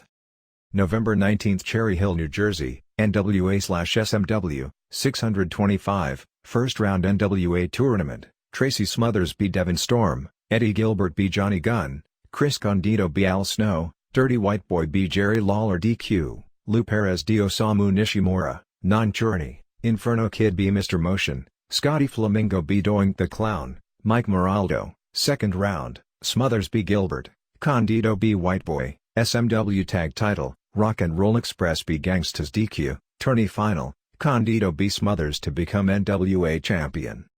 November 19, Yamaguchi, AAA/New Japan, 2200, Manabu Nakanishi B. Yuji Nagata, Hiro Saito B. Tatsuhito Takaiwa, Akira Nagami and Takayuki Izuka B. Satoshi Kojima and Tadao Yasuda, Mascarita Sagrada and Octagon Cheeto B. Mini Black Cat and Jurito Estrada, Pero Aguayo B. El Samurai, Gran Hamada and Norio Onaga B. El Hijo del Santo and El Mexicano Louisiana Park and Blue Panther B. Black Cat and Black Tiger, Shinjiro Otani and Wild Pegasus B. Conan El Barbaro and Psychosis. November 19, Tokyo Ariake Coliseum, Rings, 8658, Wataru Sakata B. Nobuiko Tsurumaki, Masayoshi Naruse B. Rene van den Zanden, Mitsuya Nagai B. Dimitar Petkov, Hans Nyman B. Dick Leon Frey, Yoshihisa Yamamoto B. Chris Dolman, Fulcon B. Willie Williams, Akira Maeda B. Tony Halme, Ludwig Borga. November 19, Nashville, USWA, Phantom Sorrow B. Tony Williams, Jeff Gaylord B. Phantom Tragedy, Spellbinder B. Buddy Landell Mississippi Texas 1 elimination match, a SWA tag title, Moondogs NC Jim and Ron Harris, Tommy Rich and Doug Gilbert B. Bill Dundee and Brian Christopher DQ. November 19 Bremen, Germany, CWA, Ice Train B. Legend of Doom, Hiroyoshi Yamamoto B. Wolfgang Trenker, Rambo B. Tattoo Samoa, Street Fight, Tony St. Clair B. David Finlay, Franz Schumann B. John Hawk DQ, Ulf Herman and Steve Casey B. Danny Collins and Cannonball Grizzly. November 19 Brooklyn, New York, Universal Superstars of America, Gino Caruso B. Kodiak Bear, Sal Baloma B. Damian Stone South Dakota, Jones B. Johnny Handsome, Chris Michaels and C. Mike Sharp, Bodyguard for Hire B. Tony Atlas DQ. November 19 Dearborn Heights, Michigan, Midwest Territorial Wrestling, 125, Cuckoo the Wild Samoan B. Tommy Wonder, Bobo Brazil Jr. B. The Technician, Scott Amore and Bobby Clancy and Otis Apollo B. Chris Carter and Muhammad Saad and Johnny Bradford, Chris Daniels B. Randy Rogers, Bruiser Bedlam B. Bobby Blaze, Johnny Paradise and Brett Powers B. JT Lightning and Rock Stevens, Mike Kelly B. Sean Casey. November 19 Chatsworth, Georgia, TriStar Wrestling, Chuck Colty the Intruder, Shogun Warrior B. Charlie Long, Jimmy Sharp and Joel Travis B. Colton Dictari, Shadow B. Dallas Steele.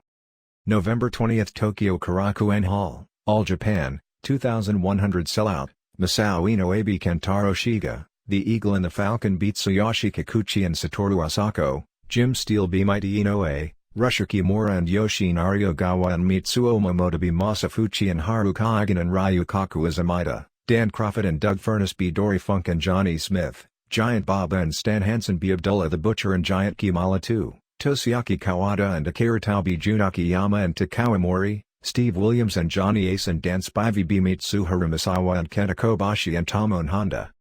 November 20 Bremen, Germany, CWA, Rambo 1 Battle Royal, Steve Casey B. Tattoo Samoa, John Hawk B. August Smile, Tony St. Clair B. Wolfgang Trenker, Ice Train B. Hiroyoshi Yamamoto, Cannonball Grizzly B. Rambo, Ulf Herman and Franz Schumann B. Legend of Doom and Danny Collins DQ.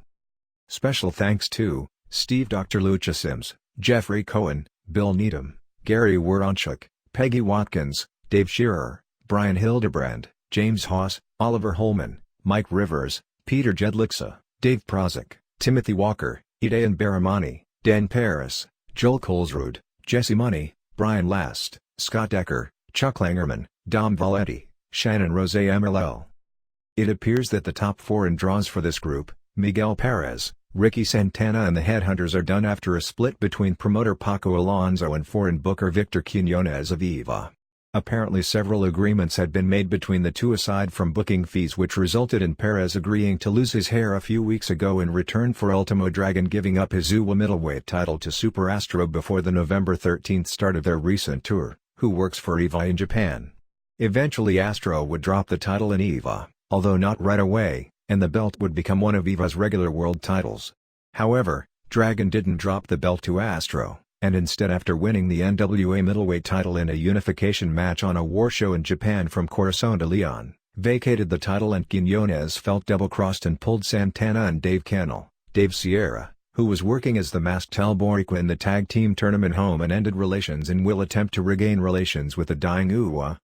Raul Reyes, the group's main small arena promoter in Mexico City, said attendance at his Arena Patlaco shows is so poor he's cancelled all future shows and said he's going to sell their building and have it converted into a mini-mart. The newspapers reported this as a major blow because by selling the building rather than simply shutting down for a month or two, it is Reyes, a longtime promoter, making the admission that there is no future for small show promotions in Mexico City. All Japan. The tag team tournament opened on November 19 at Korakuen Hall with a hot show featuring 3 tournament matches. Steve Williams and Johnny Ace beat Jim Steele, who didn't look terrible surprisingly enough, and Dan Spivey, Giant Baba and Stan Hansen beat the Falcon and the Eagle, and Mitsuharu Misawa and Kenta Kobashi beat Dan Crawford and Doug Furnace. The latter match, which aired on television later that night, was said to have been really great. November 12 television show did a 1.0 rating. New Japan. A few matches were announced for the one-quarter Tokyo Dome show: an IWGP Junior Heavyweight title defense with Nori Owanaga vs Great Sasuke, Hiroshi Hayes and Keiji Muto vs Rick and Scott Steiner, and Shina Hashimoto defending the IWGP title against Kensuke Sasaki, who is dropping the Power Warrior gimmick. They announced Koji Kanemoto, currently working indies in Florida, Osamu Nishimura, doing indies throughout the US, and Hiroyoshi Yamamoto, working CWA in Europe, will work a six-man tag as a new version of the Three Musketeers. It's widely rumored Antonio Inoki will face Tiger Jeet Singh. Considering it's the Dome, it's a weak lineup, but the show has become a tradition. The American wire services were reporting this week that the Inoki-George Foreman fight is a go in late April, which was reported as such on North Korean radio, where Inoki was this past week working on the show telling people, and then was reported in both Japan and the US, but don't believe it. A correction from last week. We reported that All Japan Women had signed a $1 million sponsorship with BVD, the underwear manufacturer, when it was actually this group. Other Japan notes. Schedule for the first week of the year in Tokyo has January 2nd at Korakuen Hall, an afternoon All Japan and evening EVA, Funk vs Cactus Jack, January 3rd at Korakuen Hall, an afternoon All Japan and evening All Japan Women, January 4th at Korakuen Hall has an afternoon All Japan Women and a late afternoon New Japan at the Dome, January 5th has FMW at night and 1/6 has FMW afternoon and LLPW evening. January 8th has JWP afternoon and War evening. War announced its December 4th show at Sumo Hall with Genichiro Tenryu vs Koji Kyo, Geto and Jado, and Hiromichi Fuyuki defending the six-man titles against a team from Heisei Shingun, Shiro Koshinaka's promotion. A triangle match will have Koki Kitahara, Vampiro Kanadiense, and Bam Bam Bigelow, Animal Hamaguchi and Ryu Mago vs aka Oni and Ao Oni, masked tag team of Don Morocco and Cuban Assassin, Eliminators, a SWAT team probably, versus Masao Orihara and Nobukazu Hirai, and Ultimo Dragon and Saigon Cedo Dragon vs Parata Morgan and Piratita Morgan. Cactus Jack debuts for EVA on January 2nd in a death match against Terry Funk. After the November 30th Nobuhiko Takada vs Gary Albright match, the winner faces Vader for the world title on January 16th at Budokan Hall. EVA ran Korakuen Hall on November 16th, drawing 1,750 for a show headlined by Terry Funk and Nobutaka Araya vs Headhunters in a match with a sake bottle legal and barbed wire boards on all four sides of the ring. If Funk and Araya lost, Araya would get his head shaved, and if the Hunters lost, they would have to leave town for 60 days. It was a quadruple juice 4 1/4 stars match, with Funk getting the sake bottle first and breaking it on the post and juicing both Hunters with it. Araya brought in a 2x4, but eventually the Hunters, who have gained a lot of weight, both weigh over 400 now, but are exceptional workers, got the board and took control. Funk juiced from both the head and the arm from the barbed wire. Hunters at their size do great moonsaults, elbow drops, splashes and leg drops off the top rope. Funk also did a moonsault. One of the barbed wire boards got into the ring and Funk and Araya body slammed a Hunter on it. Finish saw Dick Slater interfere and brawl with one and finally throw a second board with barbed wire into the ring. Funk got the board and sandwiched the Hunter between the barbed wire on each side, and Araya moonsaulted the board for the pin. Silver King and El Texano looked great underneath against Super Astro and Takashi Okano. King and Texano worked much harder than they do in Mexico and are one of the 3 or 4 best tag teams in the world right now. In fact, this match was so good that afterwards the fans flooded the ring with money. Tour ended on November 17th at Yokohama Bunka Gym before about 3,800, although heavily papered and not nearly as good a show as the night before. Funk beat Leatherface in a cage match that wasn't any good. Main was good, but nowhere close to the level of the previous night, with Hunters winning the EVA tag titles in the tournament final, beating Araya and Slater. Hunters have the belts but can't return until February because of the stip from previous night. Earlier in the week, Shoji Nakamaki shaved his head when he put up his hair in a tag match with Funk against Hunters but lost the fall. Nakamaki lost when he was pile-driven into a fireball.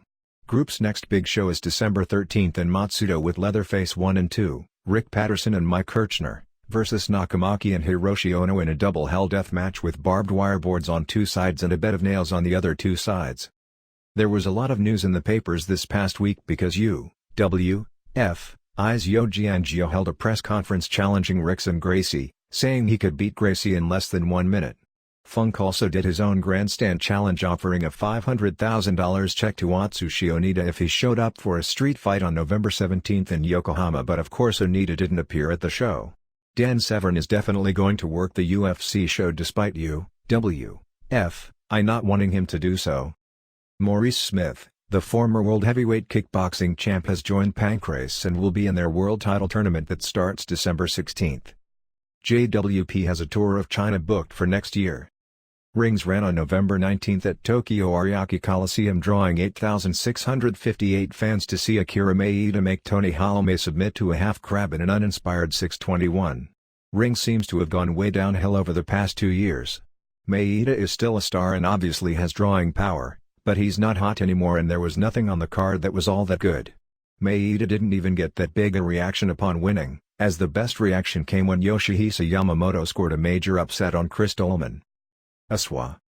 The ASWA tag title was held up after the November 14 show in Memphis when Beauty and the Beast, Jim and Ron Harris, went to a double pin with the Moondogs. The fans picked the opponent match for the unified title on that show as the fans picked Buddy Landel to wrestle Sid Vicious, with Vicious coming out on top. On TV they are doing some minor teasing of a potential split between Bill Dundee and Brian Christopher. Mabel was returning to headline the November 21 show against Vicious. SMW. Besides the NWA tournament, largely an uneventful week as all 3 shows were held in the Philadelphia area, with the tournament drawing about 625 while the other 2 shows drew 162 and about 100 respectively. In the tournament first round, Tracy Smothers beat Devon Storm, who looked green but showed a lot of potential. Eddie Gilbert, who was the star of the show, beat Johnny Gunn in a brawl all over the building. Gunn was swearing about both ECW and WCW loudly during the match. Chris Candido pinned Al Snow in a very good match with a Hurricane Rana off the power bomb. Dirty White Boy beat Jerry Lawler, who was managed by Jim Cornette, via DQ when Cornette interfered. Lawler worked the show with WWF permission because he felt he owed Dennis Coraluzzo a favor, since Coraluzzo was the only promoter who continued to book him while he was under indictment. Lou Perez went to a draw with Osamu Nishimura, eliminating both, in a disappointing match. Smothers beat Gilbert in another brawl all over the building match with a double pin and Smothers getting his shoulder up. White Boy, who had his knee clipped in a post-match brawl after his win over Lawler, sold the knee the entire match with Candido, which ended when his knee gave out doing a suplex and Candido fell on top for the pin. Final was a 4 stars match with Candido and Smothers with lots of near falls with Candido winning. Bob Orton will be replacing Abdullah the Butcher and headlining the Thanksgiving Thunder shows against Bob Armstrong. Expect Heavenly Bodies to return early next year as faces to feud with the Gangstas. ECW. Besides the main event, see page 5, other highlights of the November 19 show saw Public Enemy and Kevin Sullivan and Cactus Jack do a non-finish as Sullivan turned on Jack, and Mikey Whipwreck helped Jack out. After the match, Rocco Rock set up Jack on a table and was about to come off the top with a senton on him when Sabu and Tasmaniac hit the ring. Sabu put a chair on the top rope and jumped off it onto Johnny Grunge, who was on a table outside the ring. Sabu and Taz, who are going to feud with Public Enemy probably starting on next month's card, defeated Joe and Dean Malenko earlier. After the match, Jason and the Pitbulls hit the ring and 911 makes the safe choke, slamming both Pitbulls. Public Enemy then did a run-in and gave Sabu a stuffed pile driver. Paulie dangerously hit Grunge with a phone, but Rocco laid Paulie out on a table and does a senton on him and dangerously did a stretcher job. 911's early card choke slam victim this time was ring announcer Bob Ortiz, who got it twice. Expect a Shane Douglas vs Ron Simmons match again on the next show. ECW on December 10 in Bristol, Pennsylvania has Sabu vs Cactus, Al Snow vs Taz and Tommy Dreamer vs Tommy Cairo, with the winner facing Sandman later in the show. Here and There. CWA's annual year-end spectacular in Bremen, Germany takes place on December 17. Main event has Rambo defending his CWA heavyweight title against Big Titan, Rick Bogner, Franz Schumann defending CWA middleweight title against Paul Orndorff, since when is Orndorff a middleweight? CWA Intercontinental strap has David Finlay vs Doink the Kiern, Commonwealth title has Tony St. Clair vs Masa Chono, and CWA tag title has Ulf Herman and August Smile defending, although their opponents haven't been announced. Steve Wright, the legendary scientific wrestler, father of Alex Disco Nazi Wright, comes out of retirement for a gimmick match against a German folk singer. November 27 Finlay defends the IC belt against Too Cold Scorpio, and December 10 has middleweight title with Schumann defending against Dean Malenko. The basic story about the riot in India, where the fans and police joined in with the local wrestlers in attacking Billy Diaz Demolition Axe and another wrestler, was correct. The wrestler reported in the newspapers as being the other guy, the Ultimate Warrior, was incorrect. Someone in the wire services got screwed up as the wrestler was Chris Walker, not Jim Hellwig, although Walker did use the name Warrior Chris Walker and was doing an Ultimate Warrior gimmick. After its first week on television, the November 19 Crockett show in Dallas saw the crowd increase from 350 to 450. King Parsons and Crockett already had a falling out before the show, so Parsons didn't appear for the main event and was replaced by Dick Murdoch against Greg Valentine. The show was total old style with 5 matches all going about 25 minutes. Reports we got were that they thought in principle what Crockett is doing with the long matches and clean finishes after all the garbage they've been exposed to would be a good change, except they have no wrestlers in the promotion except Tully Blanchard and Alex Porto who are capable of working long matches without boring people to death. In fact, more than half the fans had left before the main event. The Skander Akbar turn also continues to work to perfection. Not. Akbar came out with a tape recorder and said on tape he's got an interview with his surprise new protege who is coming to face Valentine, and it turned out to be Kevin Von Erich, which got no reaction at all. Black Bart and Valentine then attacked Akbar and ran him off and destroyed the tape recorder. However, it only served to turn both faces when Bart came out next. He received the second loudest cheers of the night, although that ended quickly since the most popular guy in the group, Tony Norris, was his opponent. Blanchard vs. Chris Adams headlines on November 26. Longtime Aftermag photographer Brad McFarlane made his wrestling debut as Handsome Johnny Bradford in a 6-man tag on November 19 in Dearborn Heights, Michigan. McFarlane, who is deaf, has been managing Michigan Indies for the past year plus. Cleveland All-Pro Wrestling Haas show on January 28 at Lakewood High with Doink the Born vs. Bastion Booger, Shane Douglas vs. Al Snow and Ron Cumberledge vs. Tommy Rich. Northeastern Wrestling debuts December 17 in Lebanon, Pennsylvania at Fairgrounds Expo Center featuring Head Shrinker Semu.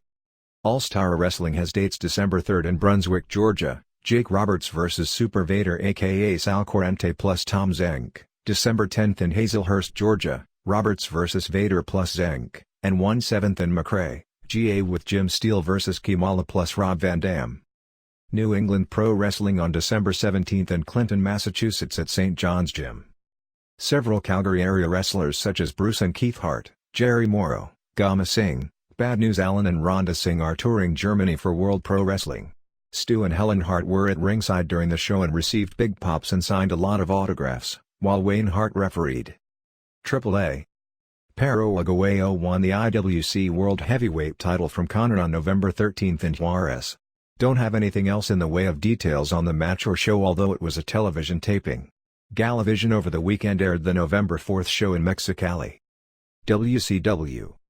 The traditional Thanksgiving card at the Omni in Atlanta was cancelled due to no advance. Rick Steamboat was officially fired by WCW.